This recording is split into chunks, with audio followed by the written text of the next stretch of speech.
kerana bila dapat mesej kuasa mimpi tu, saya terus teringatkan satu puisi yang saya tulis yang terbit di majalah dalam 2 bulan yang lalu.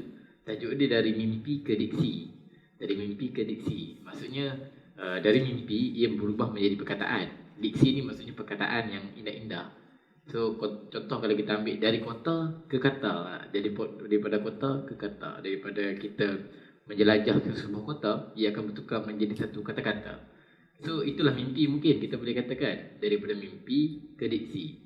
So apa yang saya nak urai pada hari ini tidaklah menjurus pada tajuk itu, cuma ia untuk menyedapkan kita punya tajuk atau topik pada hari ini lah, supaya seronok untuk kita datang, untuk kita bahas bersama. Menariknya mimpi ni dia dalam sepanjang sejarah dia ada falsafah yang sangat besar.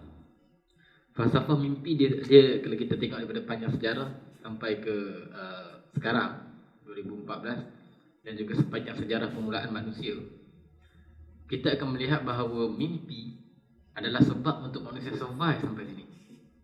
Kalau tidak ada mimpi ini, manusia tidak akan survive untuk teruskan hidup. Tapi mimpi di sini kita perlu bezakan. Ada mimpi yang kita faham dalam bahasa Melayu ataupun dalam orang Melayu kita faham mimpi itu waktu tidur. Sebenarnya ia bukan.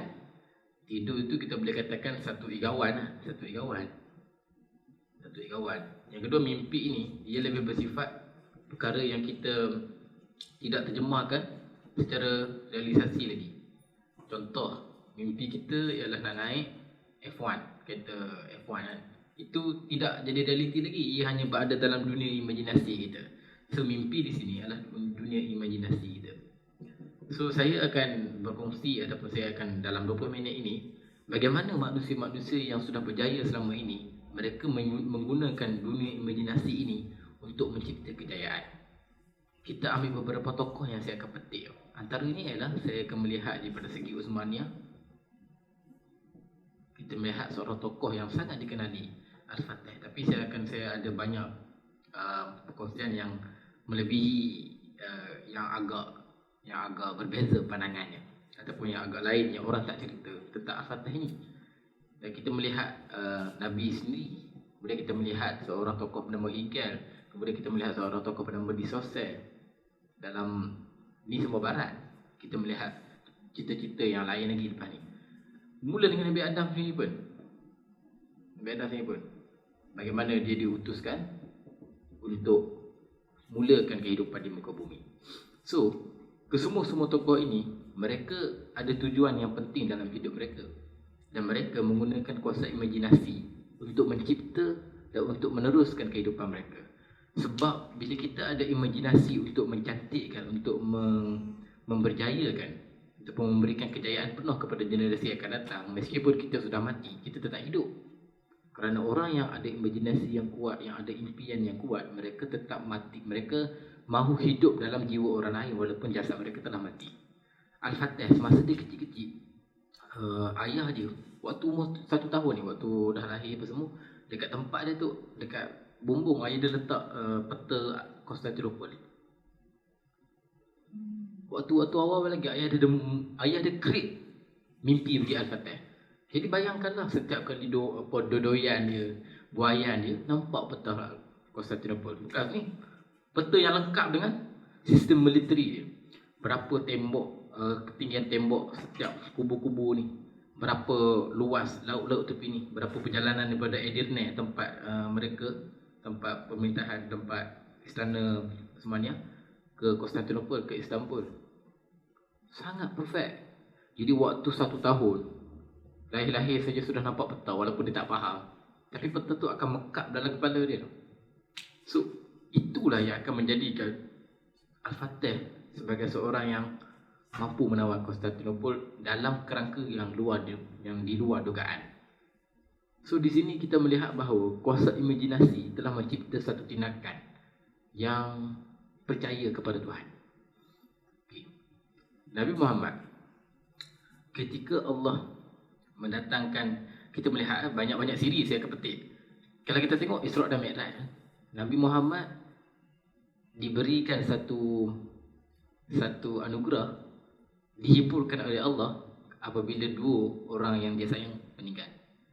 Orang itu adalah Abu Talib dan juga isteri Siti Khadijah. Lalu Allah ingin menghiburkan Nabi, Allah bawa Nabi berjalan-jalan di sekitar perkara-perkara yang tak nampak oleh manusia. Macam akuaria ke macam tu kan, lebih kurang macam tu lah. Tetapi lagi real lah kan. Lalu dinaikkan, berjumpa dengan Allah secara direct. Di sini Nabi Muhammad diberikan kenderaan yang bernama Buraq kan? Ada satu lagi sejarah Nabi, ataupun satu lagi perkara, satu tindakan, satu sejarah yang memerlukan kepada kenderaan. Nabi perlukan kenderaan, tetapi Allah tak bagi kenderaan, iaitu pada peristiwa hijrah. Hijrah Nabi nak ke Madinah, Nabi perlukan kenderaan, tetapi Allah tak bagi. Berbanding dengan Isra dan Mi'raj, Nabi tak rasa pun perlukan kenderaan, tapi Allah bagi kenderaan. Di sini apa yang kita nak dapat sebelum kita masuk ke poin tadi?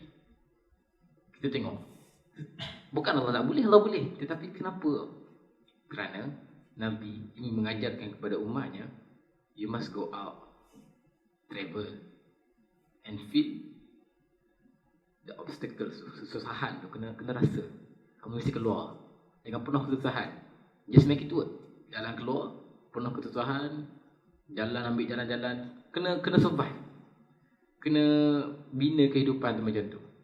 So itu yang menariknya. Dalam bab Isra Mi'raj, Allah tak nak suruh, Nabi tak nak, kisah itu tidak menyuruh kita untuk buat macam tu. Kita tidak disuruh untuk cari buraq dan naik ke langit. Itu dah sesat. Kita tak disuruh pun buat macam tu.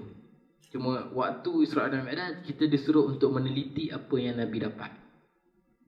Dan kita disuruh untuk terus mencipta keyakinan kita kepada Nabi bahawa ia adalah yang terpilih yang boleh dapat macam-macam macam tu. Kita tengok satu persatu gambaran datang kepada Nabi real. Dia bukan macam 2D tau. Dia adalah 3D. Di sini saya sangat-sangat kagum dengan satu filem tau, nama dia Interstellar. Kalau korang tengok Interstellar. Tengok Interstellar kan. Kau nak tengok dia yang risau tengok je. Kalau yang perempuan kan dia jarang sikit tengok filem. Interstellar ni, tengoklah filem Interstellar untuk meningkatkan keyakinan kepada Allah. Untuk meninggikan keimanan kepada Allah. Dia sebenarnya ulama pada para saintis di NASA. Ini benda yang saya buat masa bosan. Saya suka nak selongkau benda macam ni. Dia cuba tau, dalam sejarawan seperti Hegel, seperti Toynbee, seperti sejarawan lain, mereka sebenarnya terpaksa untuk tidak mempercayai kisah Isra Mi'raj dalam sejarah Nabi. Tetapi valid sources mengatakan bahawa ia memang berlaku. Memang ada rangkaian sanad yang cukup kuat yang mengatakan bahawa sahabat bercerita bagaimana Nabi pergi satu malam, balik satu malam. Dan ia adalah sanad yang kuat daripada Abu Bakar sendiri kata, aku adalah orang yang berkata Nabi benar ketika orang semua menganggap Nabi sesuatu. Kemudian ada ulama tulis dengan sangat sukses. Dan bila dilihat dalam kerangka geografi, dalam hadis tu Nabi cerita tentang buraq tu, dia punya perjalanan dia, Nabi tak cerita berapa kilometer sejam tak. Tapi Nabi cerita perjalanan dia lebih laju daripada cahaya. Ini statement ini para saintis kagum. Kerana apabila kita bercakap tentang cahaya, kita telah memecahkan dunia fizik yang sebenar. Kita telah pergi kepada metafizik. Jadi ini yang mereka kaji. Sampaikan saintis, dia cuba mengkaji apa itu masa. Dia bukan waktu. Ini adalah jam. Detik-detik jam yang kita tengok satu persatu saat per saat itu adalah cubaan untuk mentakrif masa. Tetapi tak berjaya. Kerana ramai orang yang ada 24 jam sama macam kita. Jam ni berdetik macam kita, tapi dia boleh buat macam-macam. Kita boleh buat kekik je kerja. Dia tak sama. So di sini bila Nabi kata lebih laju daripada kelajuan cahaya, artinya tidak ada fizik yang boleh menggambarkan kelajuan itu. Dan dalam konsep masa misalnya, dalam filem Interstellar ni maksudnya antara bintang. Interstellar, filem ini 2 jam setengah, tapi tak bosan. Sebab dia sangat-sangat real. Dia menceritakan bagaimana orang mencari tempat lain untuk penduduk bumi hidup ketika bumi sudah rosak.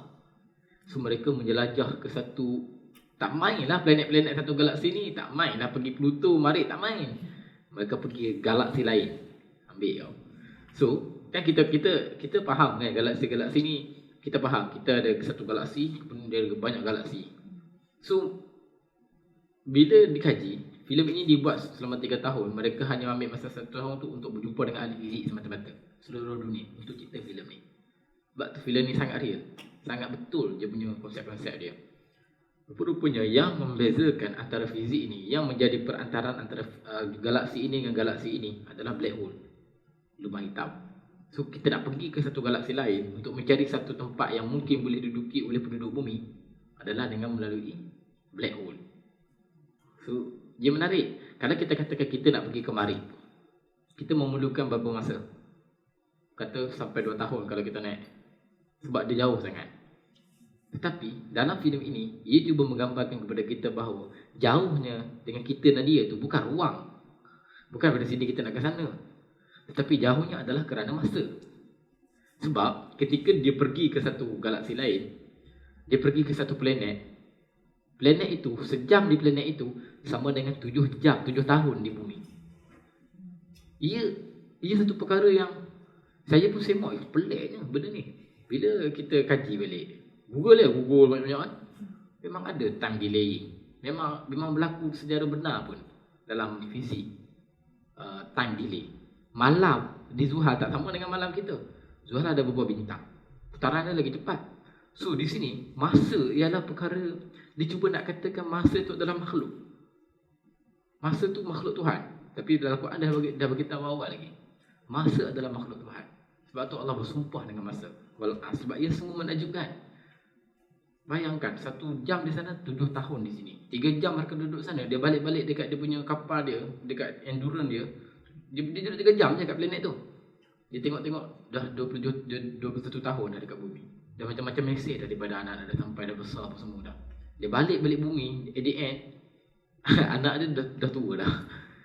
Nak katanya ia betul berlaku. Setiap planet dia ada jam yang berbeza. Jadi kalau kita tengok, memang kita takkan mampu nak fikir macam mana. Dan dia cuba menggambarkan bahawa yang membezakan kita dengan sana ialah bukan jarak, tetapi ia adalah masa. Kita adalah masa sekarang, dia adalah masa depan. So kita cross the time. Sangat hebat filem ni. Ia adalah konsep fizik yang sangat kuat, dan dia menggunakan banyak teori-teori Einstein. Okey, so di sini dia nak hurai bab masa. Dalam Isra Mi'raj pun Allah cuba nak bagi tahu kepada manusia bahawa ini bukan fizik, ini adalah metafizik. Kamu tak boleh nak gambarkan kelajuan buruk, kamu tak boleh nak gambarkan bagaimana 3D-nya gambaran-gambaran itu. Ulama bila dia menulis semula kisah Isra Mi'raj dalam kitab kuning, lama kita nipis, kitab Kifayatul Muhtaj tajuk dia. Sangat hebat kitab ni, Kifayatul Muhtaj, fully tentang Isra Mi'raj. Ulama dulu tulis dalam bahasa Jawi lama.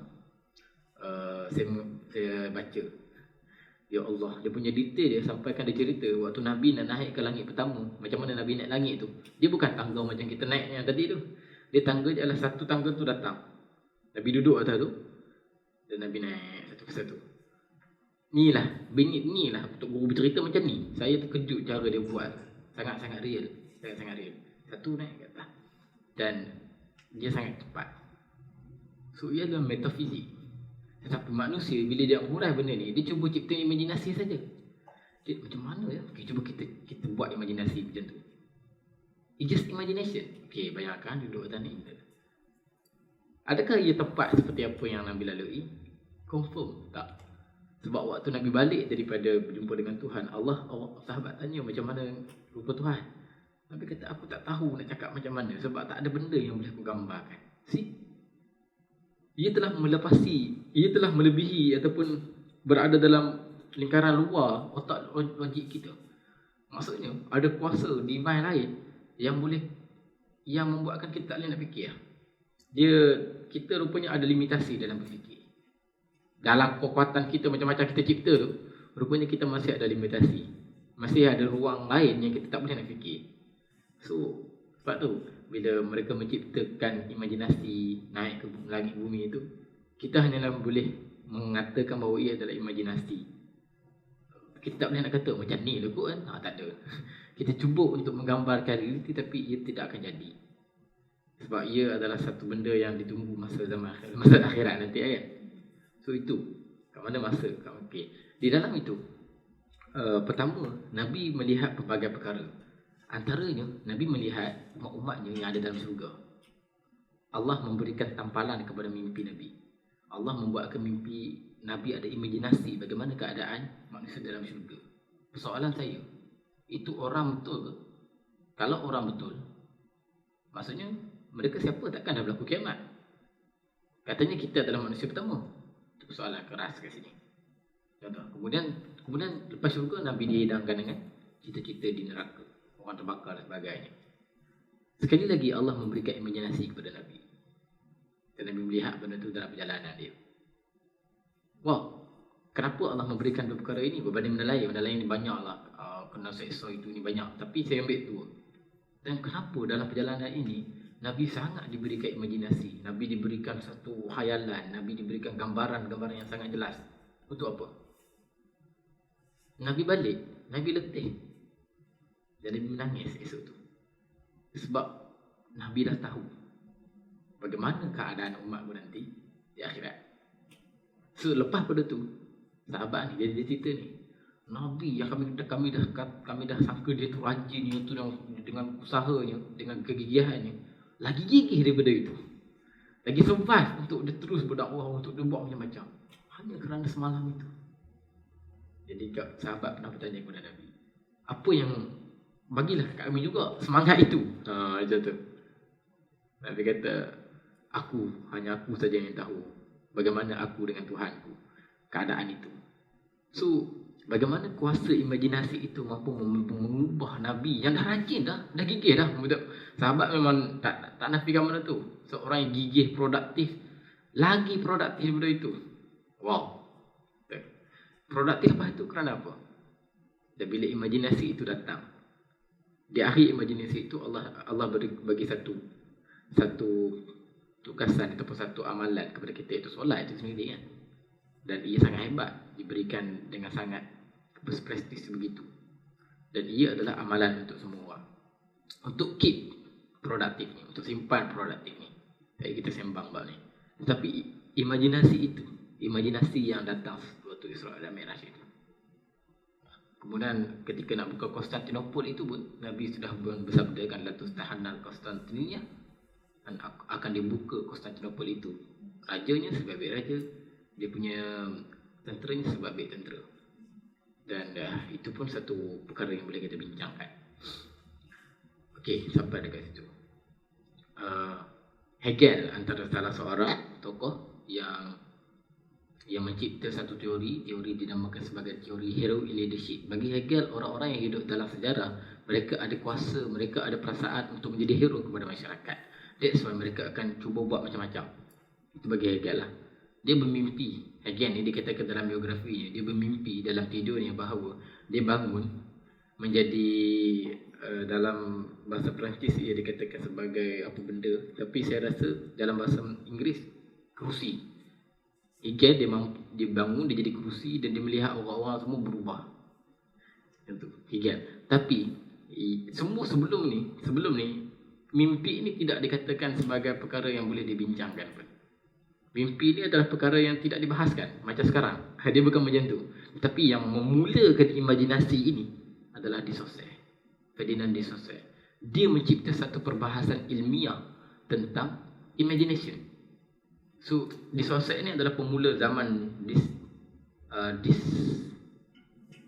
deskriptif. Dalam bahasa Arab ia dipanggil wasfiyun. Pemula zaman gambaran. Dia mencipta satu perbahasan secara academically ilmiah tentang gambaran. Okey. Selepas de Saussure inilah bermulanya orang yang membantai de Saussure balik adalah Chomsky.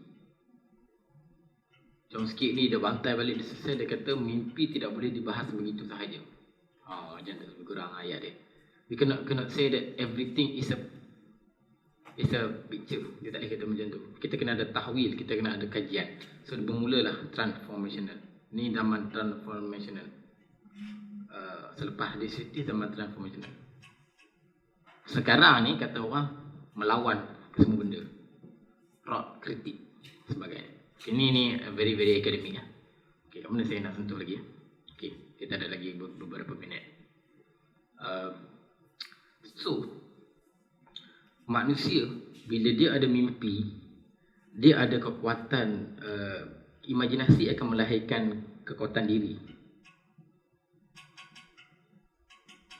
Kekuatan diri ni artinya adalah bila dia ada imajinasi yang kuat untuk dia dapat sesuatu perkara, dia akan bertindak untuk terus kepada perkara itu.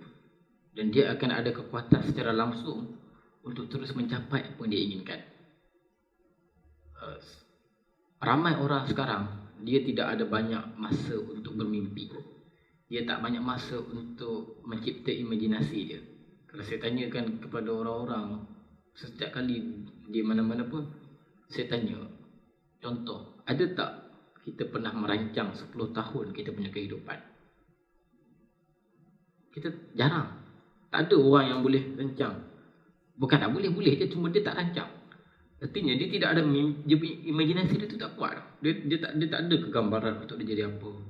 Dia tak nampak, dia tak cipta dalam imajinasi dia nanti akan jadi begini pakaiannya, begini pakaiannya, apa yang dia cakap sebagainya. Dia tak cipta benda itu, menyebabkan kita jadi manusia yang follow the flow.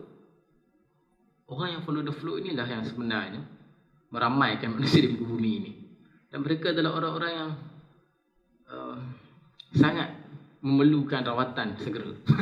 Rawatan segera. Follow the flow akan membuatkan kita jadi flow itu. Kita tidak ada kekuatan untuk menjadi seseorang. Kita jadi orang yang ikut orang lain. Kita crowd. Dia tak boleh.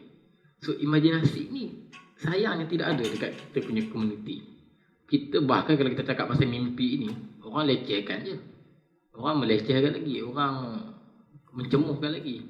Bahkan menyindir pun ada. Saya pernah buat satu artikel tentang mimpi. Orang menyindir kata, tak habis habis mimpi. Datanglah ke dunia realiti. Macam dia tahu sangat dunia realiti itu apa.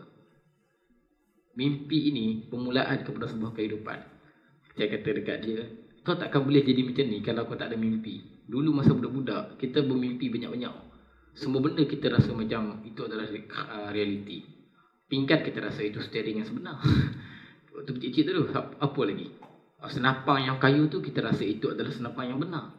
Kuatnya mimpi budak-budak. Dan sepatutnya kanak-kanak ini diberikan peluang untuk terus bermimpi. Itu kekuatan dia. Rumi, satu ketika dia ditanya oleh, kenalkan dalam Rumi, dia ditanya oleh orang, ketika kita sedang perang, manusia sedang perang, manusia sedang rosak, orang sedang miskin, orang sedang lapar, di mana Tuhan? Cuba korang cuba jawab soalan saya.